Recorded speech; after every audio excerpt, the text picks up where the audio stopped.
Hey everybody, Life Lover here with another review. I mentioned this on my YouTube channel as well as on my Facebook page, and this is about Ys 8 Lacrimosa of Dana. So before I get into this, I have been out of power and water throughout the week, and it's been really crazy here in Austin, Texas. So the video's coming up a little bit late due to some of those circumstances I didn't predict. This winter Uri storm was not something we planned for, so we're safe, everything's fine and whatnot. Hopefully we'll have water back tomorrow, with that being said, so I'm hoping for that, but in the meantime showering at the gym just to get by. So anyway, I digress. So Ys 8, what's so special about this game? So first off, is it a gem or is it a dud? Well, I'm happy to say it's not a dud. This is one of the best Japanese role-playing games I've played in a very long time. And I'm a very picky person. I play a lot of games, and I've played a lot of JRPGs. I've played the Final Fantasy series, I've played the Tales series, Grandia, and I played most of the games in each of those series respectively. So there might be one or two I might have missed, but in general I've played all of them.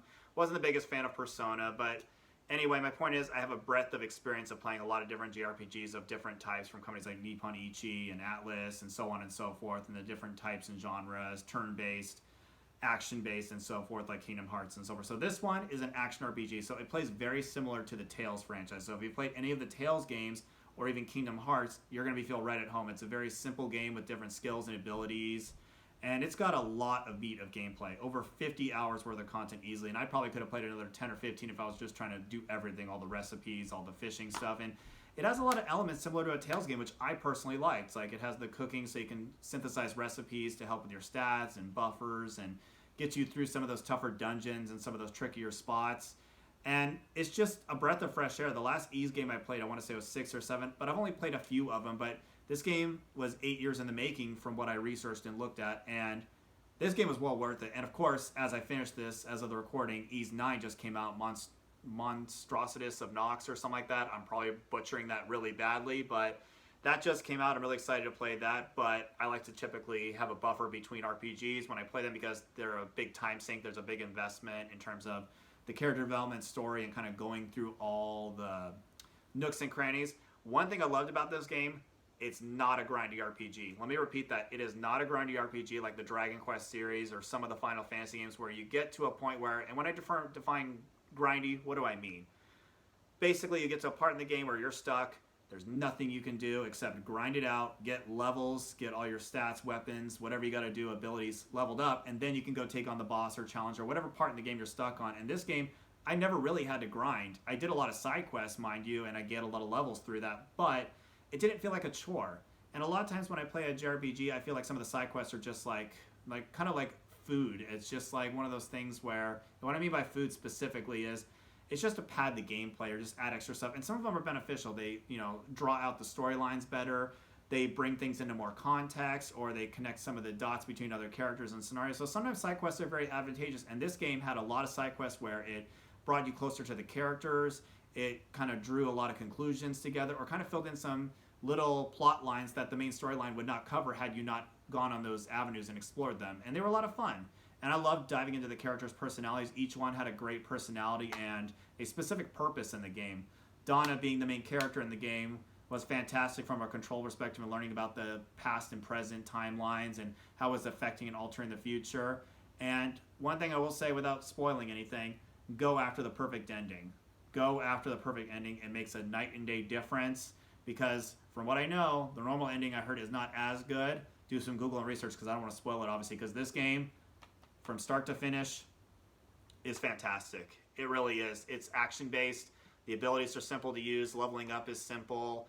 And like I said, if you like Tales or Final Fantasy or Dragon Quest or anything along those lines, this game is for you. Now, if you don't like JRPGs, this one's probably not going to change your opinion at all because JRPGs have been playing the same way for the last 20, 30 years or so. I mean, they've had some conventional updates and changes, but the games themselves, they all play kind of the same way for the most part. So it's kind of a love it or hate it at that point, right? But I gotta say, out of 5 stars, I definitely give this a 5. This game is fantastic. I definitely can't wait to play the 9th one. And really, the best part I would say about this game is just the characters, the plot line. Like, I was hooked in from day one, and the plot line of this starts as this. You're playing as Adol Christian, who is the main protagonist throughout this series, and he's going on another set of adventures with his best friend Dogi. They're on a ship going on a cruise, and then all of a sudden, kind of like out of an episode of Lost or something like that. They get shipwrecked, basically, and the ship gets torn apart by a tentacle monster known as Oceanus, who you learn about later in the game, and they're stranded on a desert island called Castaway Village, and they basically are just trying to survive and make the best of it, and until they can build a ship and escape the island. That's pretty much the plot of the game. So it's a really simple plot, but it gets really detailed with some of the more interesting plotline twists, like with Donna, how there's the past and present timeline switches, and just some of the more deeper understandings of the island, or the mysteries of Sari Island. So there's a lot of things to uncover. The combat's solid, the magic and abilities are solid, and overall, I gotta say, a really solid game, because I have been waiting for Tales of Arise to come out on the PlayStation 5 and Xbox Series X, and that game has been delayed, and I've been kind of waiting for a good JRPG. So the recommendation off Steam for this game,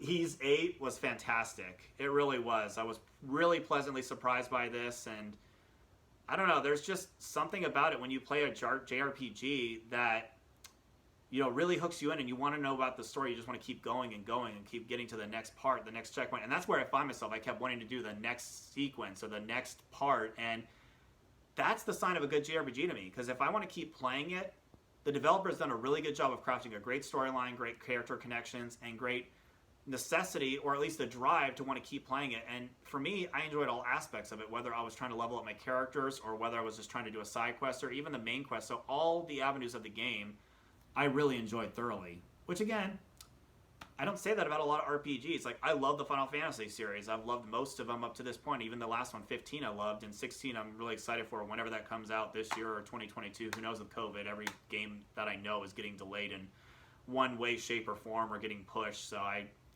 kind of just wait it out. Whenever it comes out, it comes out. I'm at a point where I'm like, I don't really care when it comes out. It's just a matter of like when it comes out. Like, look what happened to Cyberpunk. But again, I'll save that for another video. So I haven't played it yet. It's on my to-do list. So once again, I give this game a 5. It's Ys 8, Lacrimosa of Dana. Definitely check it out. It's definitely worth playing. There is a version on the PS4 and the Switch. Now, I've been told that the Switch version has some frame rate issues and isn't as good performance-wise, but that's to be expected. It's a handheld, so it's not going to have the same level of performance. I personally like the PS4 version. They're about the same. If you want to get the cheapest version, it's on Steam, and I believe it's 20 or 30 bucks. I think this one was about 40 or 50, and I got lucky finding a copy online.